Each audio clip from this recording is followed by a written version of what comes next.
Imagine this. You are in your home. The same home where you grew up, where you got married, and where your children were born.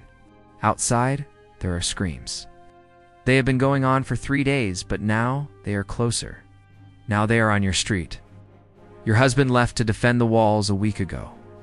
He has not come back, and you already know what that means. Your 12-year-old son is hiding in the cellar. You told him not to come out. No matter what happened, you told him do not make a sound. Then the door breaks down. 3 soldiers walk in. They do not shout or threaten. They just work in silence like men who have done this hundreds of times before. One grabs your arm. Another searches the rooms. And the third one finds the cellar. You hear your son scream your name. It is the last time you will ever hear his voice. They drag you into the street where there are other women. Some you recognize. None of them look each other in the eyes. They all know what is coming. An officer walks between you, checking teeth, feeling arms, writing numbers on a wax tablet. To him, you are no longer people. Your inventory. Her name was Alyssa. In a few weeks, that name would be erased forever, replaced by a number, then by a Latin word that meant nothing. Standing in that square, watching her city burn, she still believed the worst was over. She was wrong. This is not fiction. It happened exactly like this in Carthage, in Corinth, and in Jerusalem. Rome could not stop conquering. It was an empire addicted to human flesh. Without fresh slaves every decade, its economy would collapse. The fields, the mines, and the aqueducts all ran on disposable bodies. Men died quickly in battle, but women were too valuable to waste. What Rome did to the wives of its enemies was not just brutality. It was an industrial protocol perfected over centuries to extract every ounce of value from a human being. Today, you are going to learn exactly how that machine worked. Let us go back to the moment when Carthage fell in 146 BC. After 3 years of siege, the city finally broke. But what happened next was not the chaotic looting you see in movies. There was no wild rampage. Instead, there was something far more terrifying. Order, Roman. Legions moved through the city in organized units carrying lists and quotas. The military manuals called it the harvest protocol. Harvest like they were collecting wheat rather than human beings with memories and dreams. Within the first 6 hours, Roman officers set up classification stations in every major square. Men above 12 years old were eliminated systematically, lined up in groups of 50, and removed after they had surrendered. But the women faced something entirely different. Alyssa stood in line for 7 hours. When her turn came, a Roman officer grabbed her jaw, pried open her mouth to count her teeth, and squeezed her muscles. Then he wrote 2 words on his tablet. Prima, meaning first quality. She did not know that those words meant her suffering would last longer. Young women between 14 and 25 were the premium category. In just 6 days, approximately 50,000 people had been processed and categorized. 25,000 of them were women. In less than a week, Rome had processed enough human beings to fill a modern sports stadium with the cold precision of a factory operation. 3 days later, Alyssa walked up a wooden plank onto a ship with her hands tied. The harbor was chaos, and the smell of smoke still drifted from the burning city. Below deck, the air was thick and hard to breathe. These were not normal cargo vessels. Romans built specialized ships with ventilation shafts and drainage systems, specifically to keep human cargo alive during long journeys. They were floating prisons. A sailor came down once a day with a bucket of water and hard bread, but it was never enough.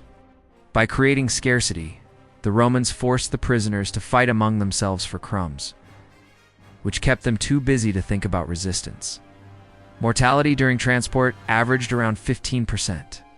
1 out of every 7 women never reached the other side. To the Romans, this was just a cost of doing business.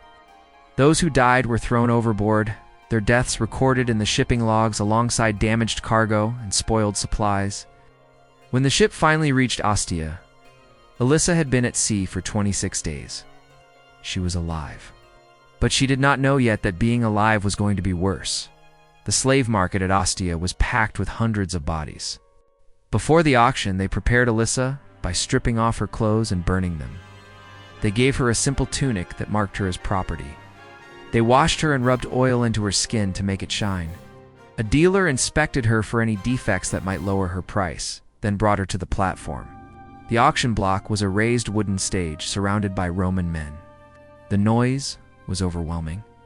A dealer grabbed Alyssa's arm to show off her muscle tone and listed her qualities in rapid Latin. Buyers shouted questions about her origin and health.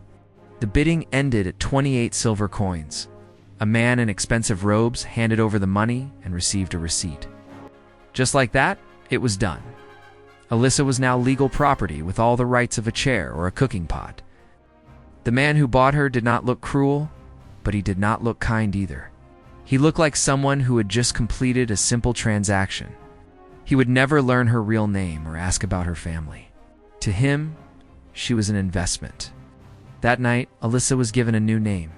Tertia, meaning third, because she was the third slave purchased that week. On the second day, they shaved her head. Alyssa watched her dark hair fall to the stone floor. It was the same hair her mother used to braid, gone in 30 seconds. This was the beginning of the erasure. Rome did not just want obedient slaves. They wanted slaves who forgot they had ever been anything else. The process was systematic. Tertia was forbidden from speaking her native language or praying to her old gods. She was told she would honor the Roman gods or face consequences.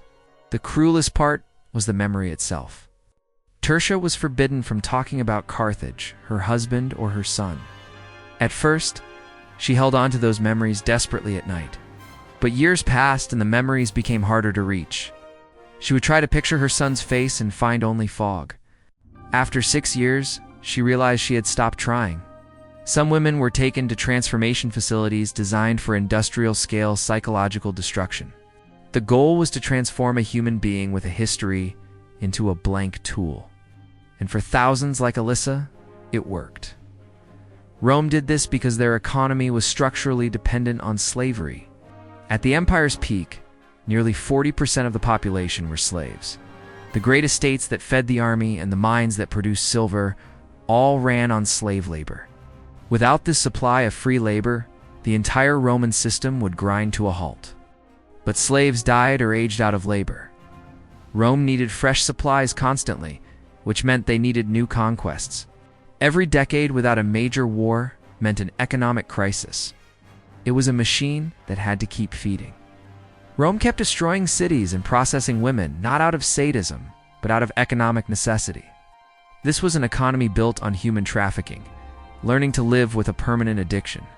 This terror changed the world. Communities across the Mediterranean built underground hideouts and secret tunnels to hide their women during Roman raids. Entire villages were redesigned for escape. Some parents even marked their daughters' faces to make them less attractive to raiders. When the city of Numantia fell, the women did not wait to be processed. They threw themselves from the walls and walked into burning buildings, choosing death over the slave ships. Death was the only freedom Rome could not take away. That choice became a pattern across the world as women faced the cold reality of Roman capture.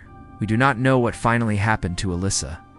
She was just one number among thousands in the Roman archives. Maybe she lived a long life in service, or maybe she died young from exhaustion. Her entire existence was reduced to a few marks on a wax tablet. But she existed. She had a name and a family before Rome decided she was worth 28 silver coins. The glory of Rome was built on this foundation of suffering. Every temple and every straight road was built on the backs of people who never chose to be there.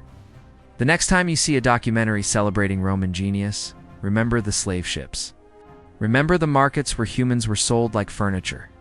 And remember that all of it was perfectly legal and perfectly Roman now. I want to hear from you. We have covered the dark side of Rome's expansion, but there are many more chapters of history that never make it into the textbooks.